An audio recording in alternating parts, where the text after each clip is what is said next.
Good morning, student. Welcome back. So, student, as you know, this video is a continuation part of the lecture number 2 and also lecture number 1. तो lecture number 1 और 2 में हमने क्या पढ़ा, इसको हम compile करने की कोशिश करेंगे, आज रिवीजन करेंगे, राइट. अंडरस्टैंड. तो पहला जो मॉडल था, जो स्ट्रक्चर एंड एटम में, जो एटम के बारे में, जो उसका स्ट्रक्चर के बारे में, जो फर्स्ट जो साइंटिस्ट था जिसने बताया कि स्ट्रक्चर कैसा होता है एटम का, तो वो थे आपके पास जे थॉमसन. Right students. तो उनका जो पोस्टुलेट था वो मैं जनरल वे में आपको बताना चाहूँगा. कि पहला जो पोस्टुलेट था जे थॉमसन का, वो था an atom consist of a positively charge sphere. Right. And electrons are embedded in it. उनका मानना यह था कि जो एक एटम का स्ट्रक्चर होता है वो स्फेरिकल होता है. राइट. और स्फेरिकल में एटम स्टेबल रहता है. कोई भी चीज़ स्फेरिकल में ज़्यादा क्या रहता है, स्टेबल रहता है. अब क्यों रहता है? क्योंकि सरफेस एनर्जी कम होती है. तो सरफेस एनर्जी कम होने के कारण, जैसे आपने वाटर की ड्रॉप देखी ना, तो वाटर की ड्रॉप भी क्या हो जाती है, स्फेरिकल होने की कोशिश करती हैं. राइट. तो उसमें सरफेस की एनर्जी कम होती है. तो सरफेस की एनर्जी कम होने से, जहाँ पर एनर्जी सिस्टम में कम होती है, तो ज़्यादा स्टेबल होता है. राइट. तो हाल फिलहाल जो एटम का जो स्ट्रक्चर है वो स्फेरिकल हम कंसिडर करते हैं. राइट. तो थॉमसन भी यही मानते थे कि जो एटम है consist of A positively sphere charge. ठीक है. ये पूरा जो पार्ट है, स्फीयर है, वो पॉजिटिवली चार्ज पार्टिकल है. चार्ज है ये पूरा, जिसमें इलेक्ट्रॉन क्या होते हैं, एम्बेडेड रहते हैं. इलेक्ट्रॉन इसके अंदर धसे रहते हैं. राइट. जैसे वाटरमेलन में, जैसे मैंने आपको बताया था. राइट. तो फर्स्ट जो पोस्टुलेट था वो तो ये था आपके पास. ठीक. और सेकंड थॉमसन का कहना था कि an atom is a whole is electrically neutral because the positive and the negative are, जो चार्जेस हैं पॉजिटिव एंड, जो पॉजिटिव चार्ज है और जो नेगेटिव चार्ज है, ये इक्वल इन मैग्नीट्यूड होता है. यानी कि जितने प्लस चार्ज होंगे, जितने प्लस चार्ज का मतलब यहाँ पर था प्रोटॉन, जितने नंबर ऑफ प्रोटॉन होंगे उतने ही क्या होंगे, नंबर ऑफ इलेक्ट्रॉन भी होंगे. राइट. तो इस वजह से एटम क्या होता है, एग्जिस्ट करता है, स्टेबल रहता है. ये किसका मानना था, थॉमसन का. 1898 में ही दिया गया था. ठीक है. मैंने बताया था आपको 1898 में. Are you getting my point. तो थर्ड जो इन्होंने कहा था कि mass of an atom is distributed uniformly throughout it. ठीक. जो भी मास था एटम का, वो यूनिफॉर्मली डिस्ट्रीब्यूटेड रहता है, इक्वली यूनिफॉर्मली. ठीक है. यूनिफॉर्मली डिस्ट्रीब्यूटेड रहता है. तो all these points are said by the Thomson in 1898. Right. ये बातें समझ में आ रही हैं.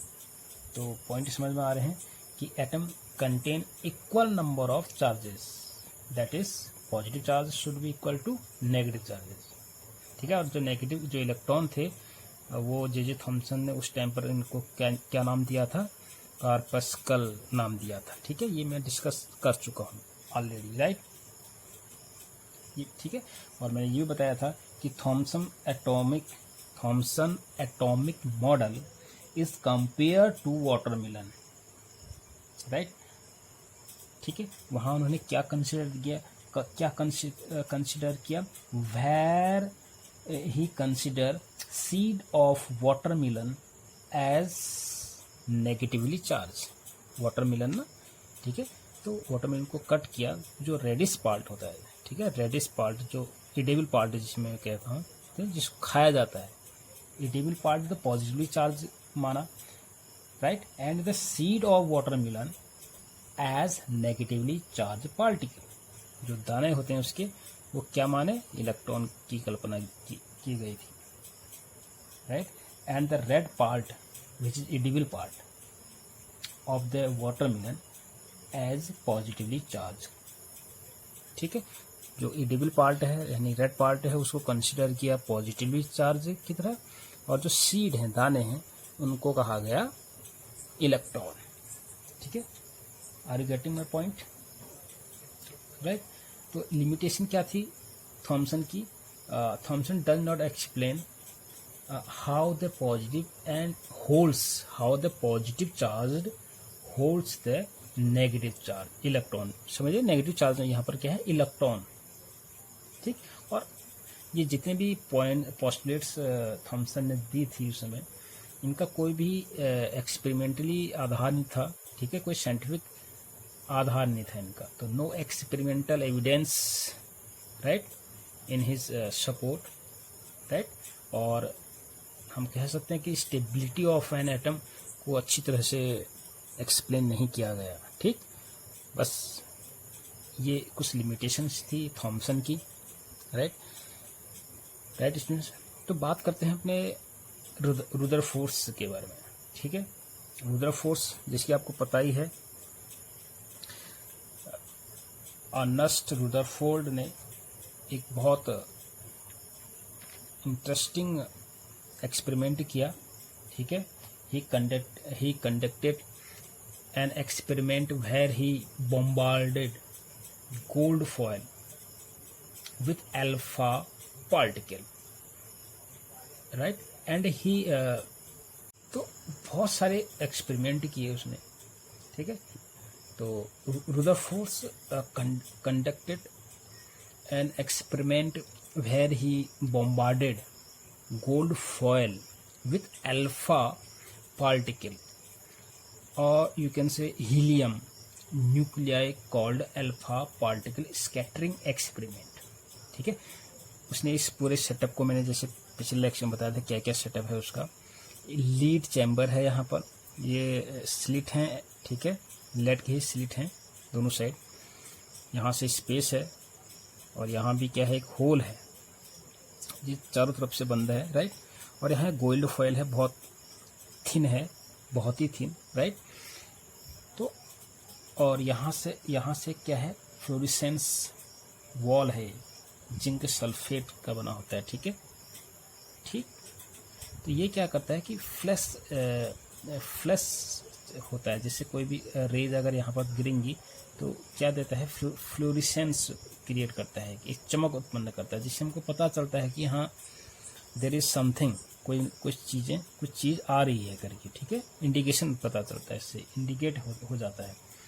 तो एक्चुअली रुदरफोर्ड ने ये एक सेटअप किया, राइट, जिसको कहते हैं अल्फा पार्टिकल स्कैटरिंग एक्सपेरिमेंट, ठीक है। अल्फा पार्टिकल कहाँ से आए, ये रेडियो एक्टिव सब्सटेंस है, यहाँ पर एलिमेंट है, इससे क्या होते हैं, अल्फा पार्टिकल निकलते हैं, जो कि कैसे होते हैं, positively charge nucleus, positively charge होता है, ठीक है, ये बात समझ में आती है।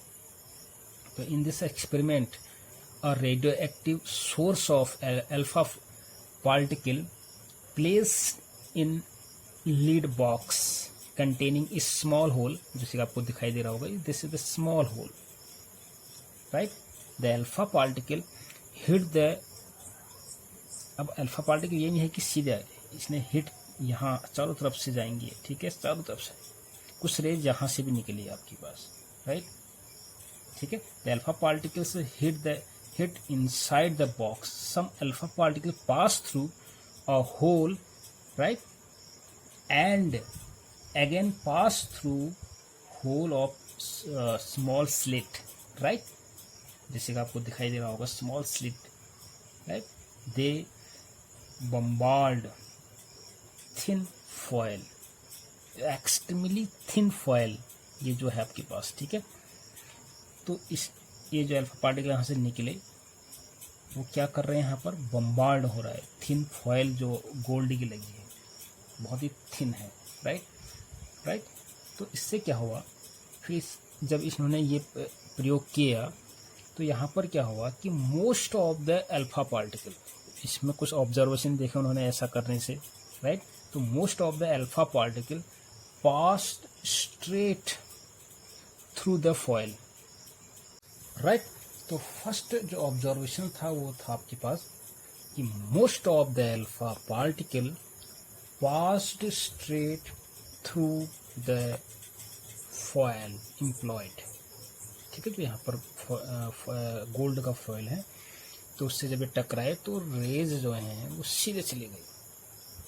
इससे क्या, इसका क्या कंक्लूजन निकला कि रदरफोर्ड ने कहा the most space inside an atom empty.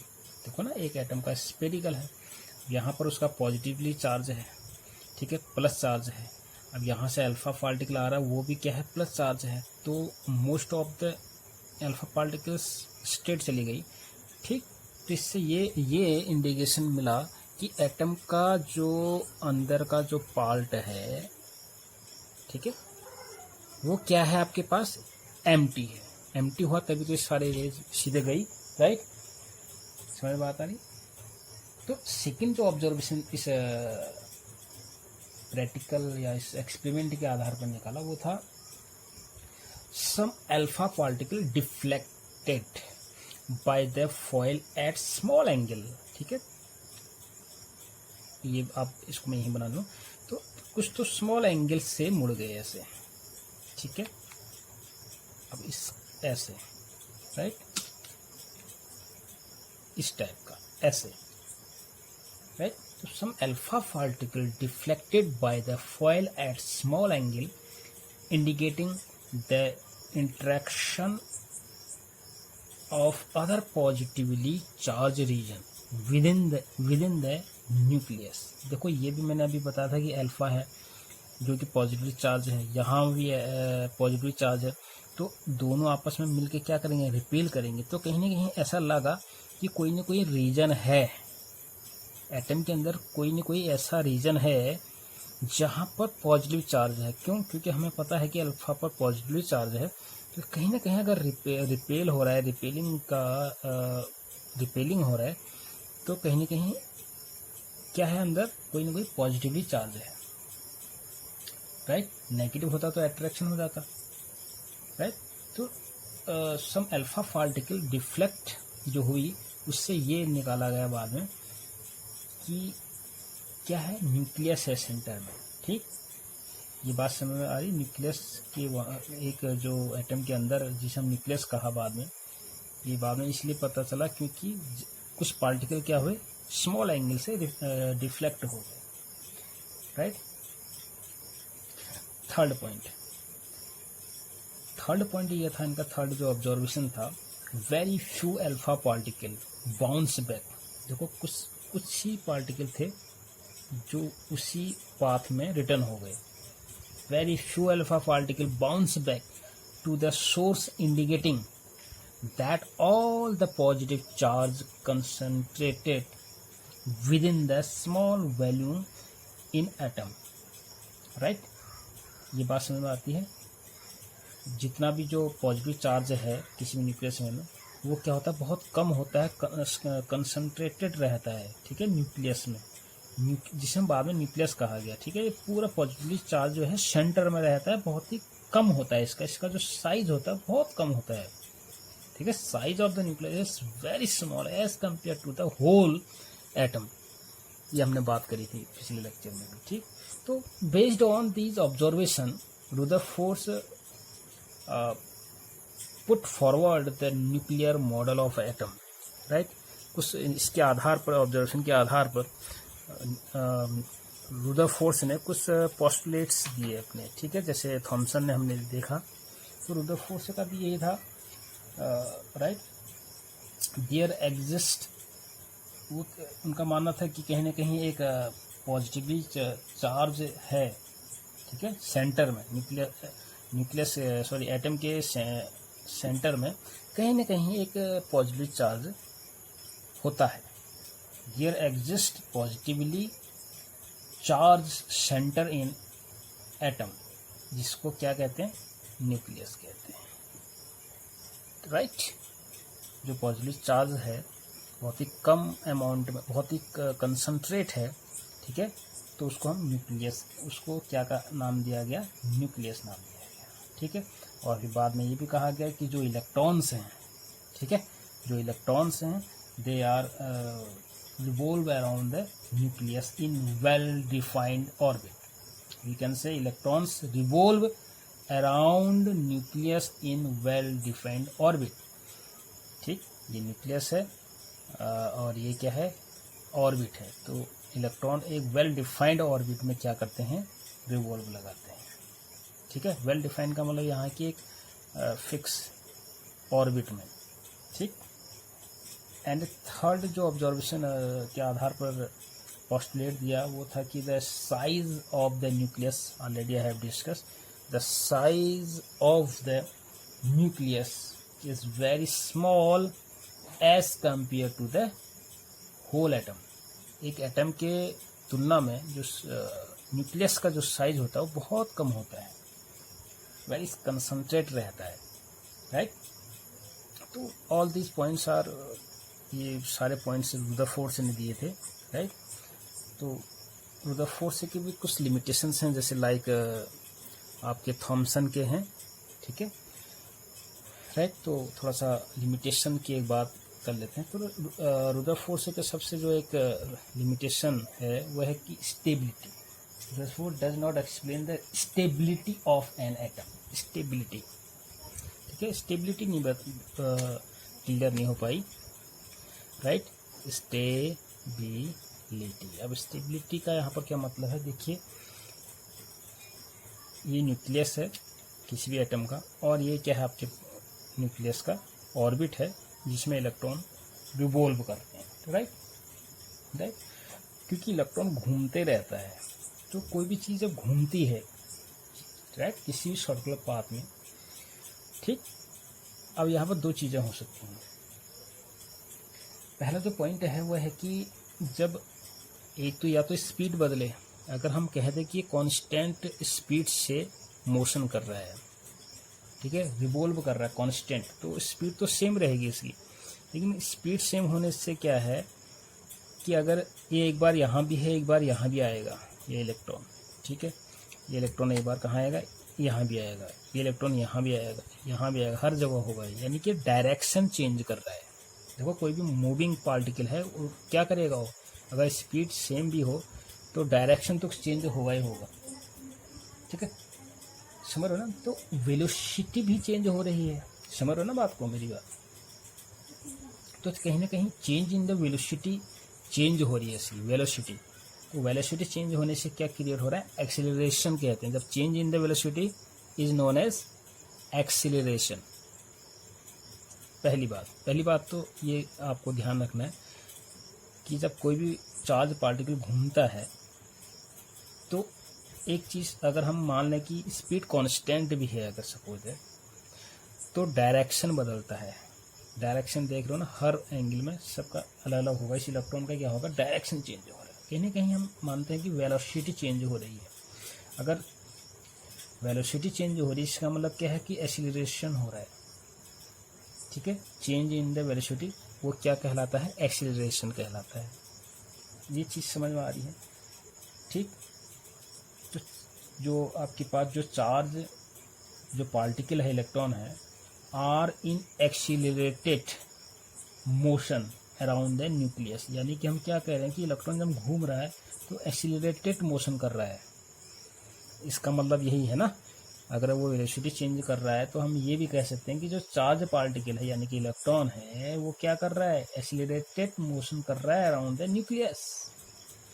अब यहाँ पर एक थ्योरी आती है आपके पास, इलेक्ट्रोमैग्नेटिक थ्योरी, राइट। तो उसके अकॉर्डिंग क्या है कि there is a loss of electron.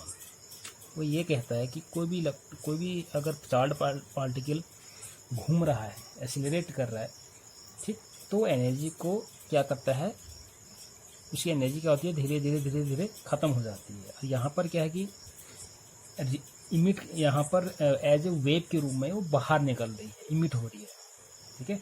तो इलेक्ट्रोमैग्नेटिक थ्योरी के अकॉर्डिंग क्या है कि there is a loss of energy if a charge particle is in accelerated motion.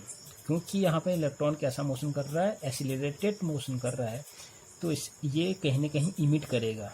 क्या करेगा? इमिट एनर्जी को। किस फॉर्म में करेगा? एज ए वेव के रूप में।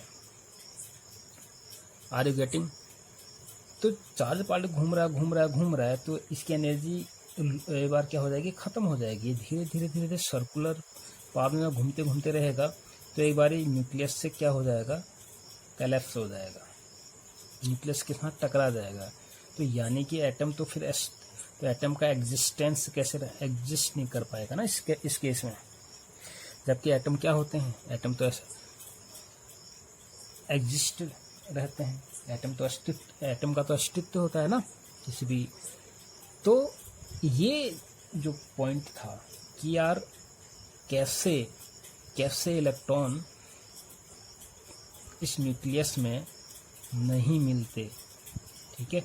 ये इलेक्ट्रॉन जो है कोलैप्स नहीं करने का जो रीज़न है वो नहीं बता पाया, क्योंकि इसने ये बताया कि इलेक्ट्रॉन जो है रिवॉल्व करता है और कोई भी चीज़ घूमती हुई कोई भी चीज़ है, ठीक है, कहीं ना कहीं वो एक्सेलरेटेड मोशन करता है, जिसके कारण उसमें जो एनर्जी होती है वो क्या हो जाती है? ख़त्म होते जाती है। और ख़त्म होने का मतलब है एक बार कहीं ना कहीं वो न्यूक्लियस के साथ क्या करेगा?